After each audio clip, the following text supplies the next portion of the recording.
बिस्मिल्लाहिर्रहमानिर्रहीम। अस्सलाम वालेकुम स्टूडेंट्स, कैसे हैं आप सब। उम्मीद है आप सब खैरियत से होंगे। तो स्टूडेंट्स, आज के इस लेक्चर में हम लोग स्टडी करने जा रहे हैं 11th class physics chapter number 3 force and motion. और आज का जो हमारा डिस्कशन टॉपिक है वो हम इक्वेशंस ऑफ मोशन का एक रिव्यू गो थ्रू कर लेंगे। वैसे तो इक्वेशंस ऑफ मोशन हम लोगों ने 9th क्लास में बड़ी डिटेल के साथ डिस्कस की थी और उधर हमने स्टडी कर ली थी, इसकी डेरिवेशन भी कर ली थी। अलबत्ता जो फर्स्ट ईयर है इसमें सिर्फ शॉर्ट सा एक गो थ्रू कर लेते हैं इक्वेशंस ऑफ मोशन का, ठीक है। तो आज का जो हमारा टॉपिक है वो है review of equations of uniformly accelerated motion, ठीक है। स्टूडेंट, आपने यहाँ यूनिफॉर्मली एक्सेलरेटेड मोशन को ज़्यादा जहन में, ज़्यादा ध्यान के साथ देखना है, ठीक है। तो स्टार्ट करते हैं। The equations of motion for an object moving with uniform acceleration when its velocity changes from vi to vf in time t and it travels a distance s are given as, ठीक है। इसका just थोड़ा सा introduction है कि हमारे पास कोई object है वो जो यूनिफॉर्म एक्सेलरेशन के साथ मूव कर रहे हैं, ठीक है।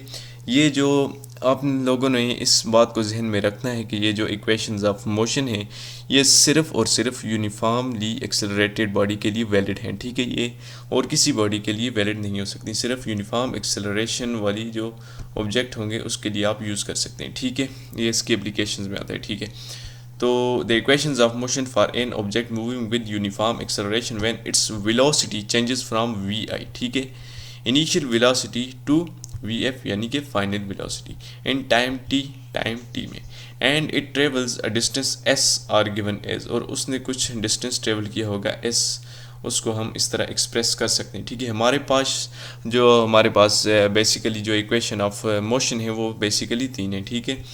तो स्टडी करते हैं इनको। सबसे पहली जो इक्वेशन ऑफ मोशन है वो है v f is equal to v i plus a t, ठीक है। इसमें आप लोगों को कितनी चीज़ें गिवन हैं, इसमें आप लोगों को 4 चीज़ें गिवन है, ठीक है। अगर आपको 3 नोन हो तो आप चौथी जो है उसको निकाल सकते हैं, ठीक है। फाइनल वेलोसिटी आपको इसमें गिवन होगी, इनिशियल वेलोसिटी गिवन होगी और टाइम गिवन होगा, तो आपसे एक्सेलरेशन मांगा जाएगा तो आप निकाल सकते हैं, ठीक है। इसी तरह जो भी 3 फैक्टर, जो भी 3 टर्म है इसमें, वो अगर आपको नोन हो, चौथी अननोन हो, तो आप ये इक्वेशन इस्तेमाल कर सकते हैं, ठीक है। दूसरे नंबर पे हमारे पास जो इक्वेशन है वो है डिस्टेंस की बेसिकली, ठीक है। S is equal to v i t, ठीक है। वी आई यानी कि initial velocity, t time, plus half a t square, a acceleration और टी यानी कि टाइम का स्क्वायर। तो इसमें बेसिकली आपको 1, 2, 3 और 4, बेसिकली आपको 4 टर्म इसमें गिवन है, ठीक है। अगर आपको ये 4 टर्म जो हैं 3 अगर गिवन हो और चौथी रिक्वायर्ड हो तो आप इस फार्मूला से निकाल सकते हैं, ठीक है। तीसरी इक्वेशन है हमारे पास v f square is equal to v i square plus 2as, ठीक है। या इसको दूसरी शक्ल में इस तरह भी लिख सकते हैं 2as is equal to v f square minus v i square, v i square इधर आके माइनस हो जाएगा, ठीक है। ज़्यादातर बुक में इस तरह लिखा होता है कि 2as is equal to v f square minus v i square, okay. These equations are useful for rectilinear motion of an object, ठीक है। आप लोगों ने रेक्टिलिनियर मोशन 9 क्लास में पढ़ी है, ठीक है। रेक्टिलिनियर मोशन ऐसी मोशन होती है जो कि स्ट्रेट लाइन में हो, ठीक है। हमने इस टॉपिक को शुरू करने से पहले भी ये मैंने आपको बताया था कि ये जो हम इक्वेशंस ऑफ मोशन पढ़ते हैं ये हम यूनिफॉर्मली एक्सेलरेटेड मोशन के लिए, ठीक है, और रेक्टिलिनियर मोशन यानी कि स्ट्रेट लाइन में जो बॉडी मूव कर रही हो उसी के लिए हम इस इक्वेशन को इस्तेमाल कर सकते हैं, ठीक है, इक्वेशंस ऑफ मोशन को। सो in the absence of air friction, ठीक है, या air resistance, when the body falls with a uniform acceleration g under the effect of gravity, अगर हमारे पास जब फ्री फॉल वाला कॉन्सेप्ट आ जाए, ठीक है, हमारे पास जब बॉडी फ्री फॉल कर रही हो, जब एयर फ्रिक्शन या एयर रेजिस्टेंस ना हो, यानी कि एब्सेंस ऑफ एयर रेजिस्टेंस में जब कोई बॉडी फॉल करती है तो उसको हम फ्री फॉल कहते हैं ना। तो वो अगर वो यूनिफॉर्म एक्सेलरेशन जी के साथ मूव कर रही हो under the effect of gravity के इफेक्ट के अंदर, the equation of motion for freely falling body are given as, तो हम इक्वेशन ऑफ मोशन को उन freely falling uniformly accelerated body के लिए किस तरह से इस्तेमाल कर सकते हैं। हम पता है सिर्फ जो इक्वेशन ऑफ मोशन में जो ए है उसको रिप्लेस कर देंगे सिर्फ जी के साथ, ठीक है। We just replace a by g. तो हमारे पास जो सबसे पहली इक्वेशन ऑफ मोशन थी v f is equal to v i plus a t, तो जस्ट हमने ए की जगह जी लगा दिया, ठीक है, यानी कि ग्रेविटी वाला एक्सेलरेशन आ जाएगा।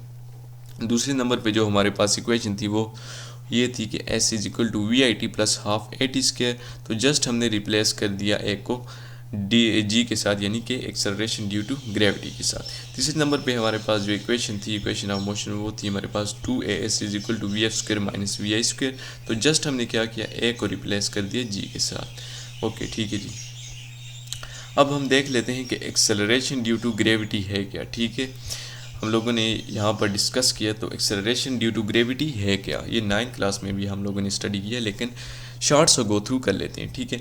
Acceleration due to gravity, the acceleration produced in a freely falling bodies due to pull of earth is called acceleration due to gravity, ठीक है। आपको पता है कि हमारी जो अर्थ है वो अर्थ के पास एक ग्रेविटेशनल फोर्स है, जिसकी वजह से वो किसी भी बॉडी को अपने सेंटर की तरफ खींचती है, ठीक है।